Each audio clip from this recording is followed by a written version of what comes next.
Hi all, welcome to One Pitch Catch.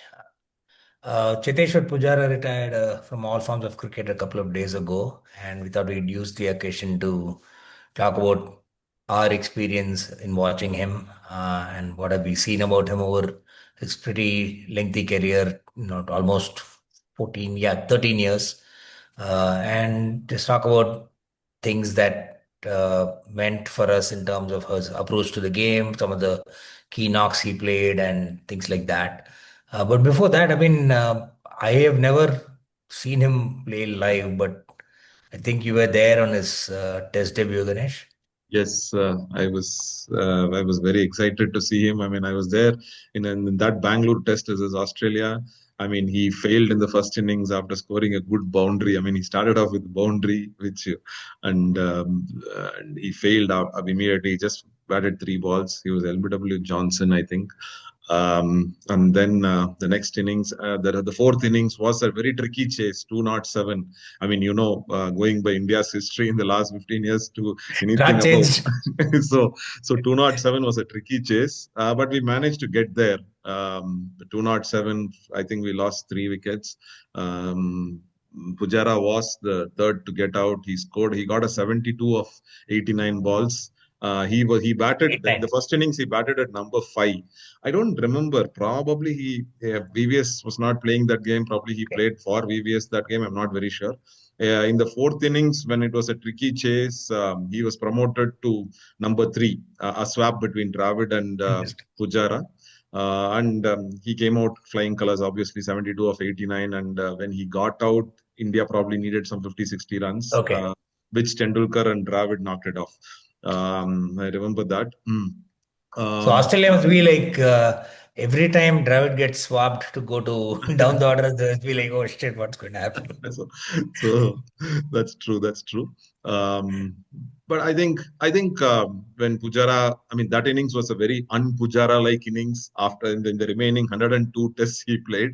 But overall, I think Pujara was the worthy successor to Rahul Dravid at number three. I would probably call him Wall 2.0.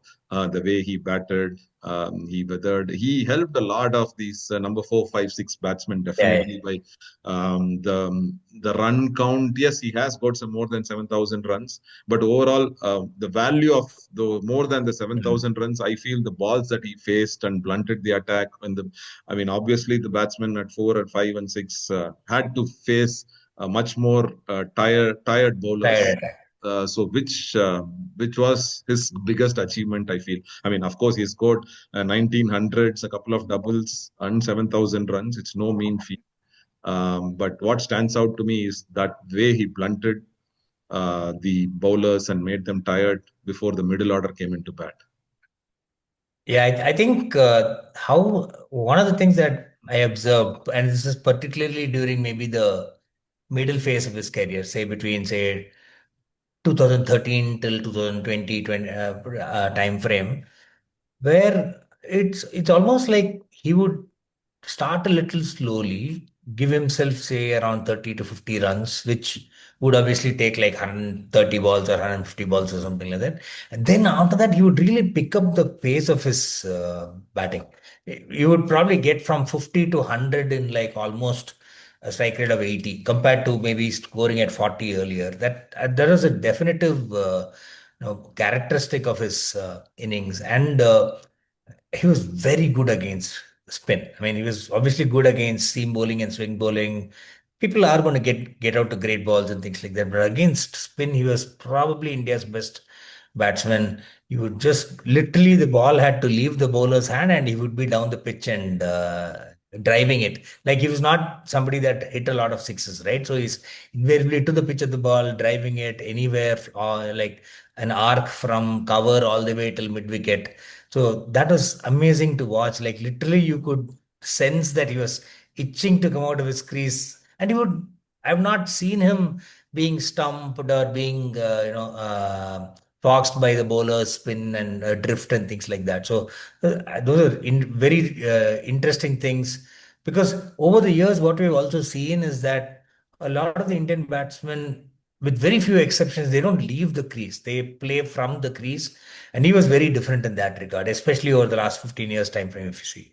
Yes, definitely. I mean, he belonged to the previous mode of test batsman, I feel, when spinners stepping down the track, and especially the way he stepped out to off spinners outside the off Right. stump. I mean, he will come down the track and drive it wide of mid on. I mean, Yeah. it's that's the scene that when you were talking about it, that's what was running in my mind. I could see him come down the track and drive it wide of mid on. The mid on fielder will not have a chance. The ball will run to the boundary.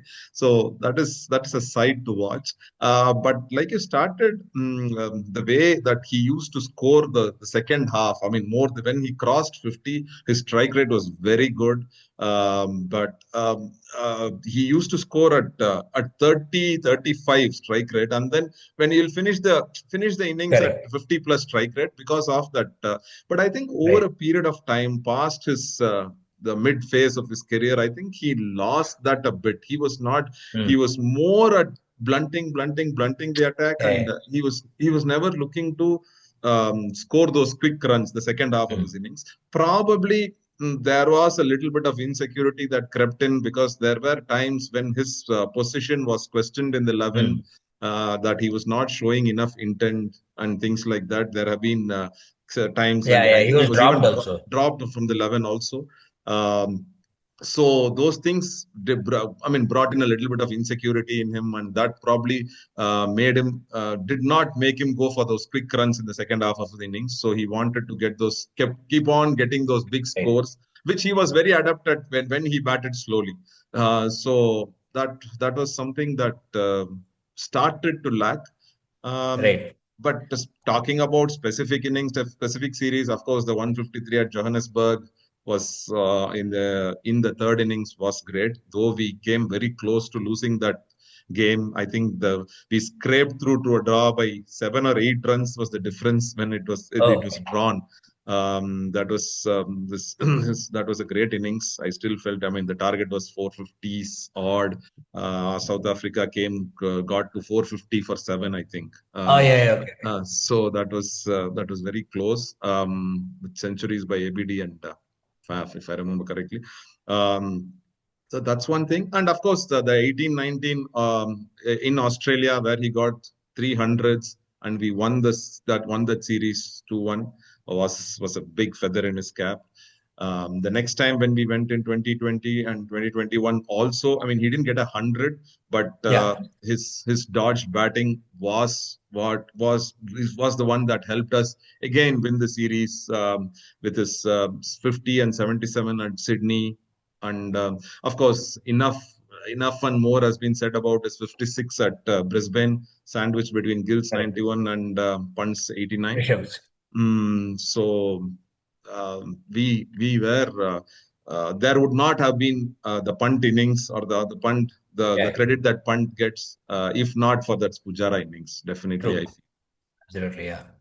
So And what? it kind of became almost like the last memories of him and would be in that 2021 series because he probably didn't do too much after that. But in the meantime, over his career, he played a lot for Saurashtra because he was not being picked for the limited overs, right? Whether it was ODIs or T20s or even internationals or even the IPL. I don't know how many IPL matches he played, but why do you think he didn't get picked for ODIs?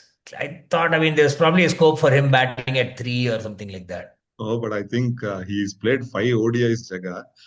But one thing, I mean, though it's a very small sample size, his test strike rate is 44 and his ODI strike rate is 39.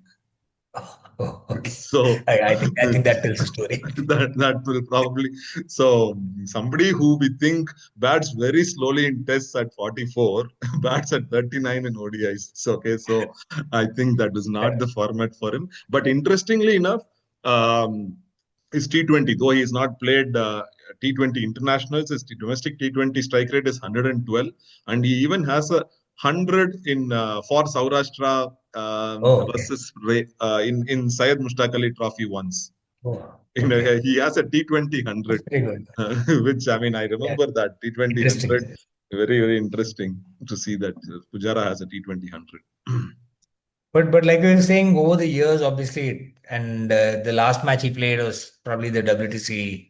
Well, did he play in the WTC final in No, I think 23? no, no. I don't Or think. was before that? If I mean when Australia came to India in Ah, 23, okay. he played those four tests and got just 140 runs in those Okay. four Yeah. tests. I think that was probably the Pretty end much of it. sealed it then. Yeah, I think in India, I towards the end, no, his batting against spin was also a little bit waning. I Hmm. felt, Jaga. I mean, though he was Okay. one of the best uh, batters against spin, I think that series he was.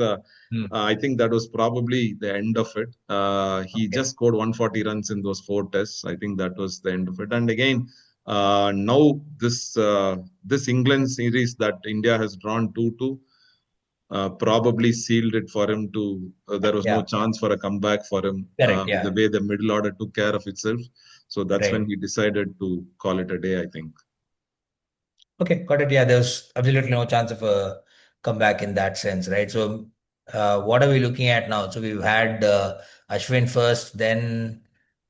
Was it Virat, then Rohit, or Rohit Rohit, then first. Virat? Rohit first. Rohit, then Virat, and now we have Cheteshwar. There's probably a few others lurking as well. We have Ajinkya Rahane, who again is probably in a similar situation as Cheteshwar in terms of not having a chance to come back, and he recently gave up the Mumbai captaincy as well. Mumbai captaincy. So we'll see.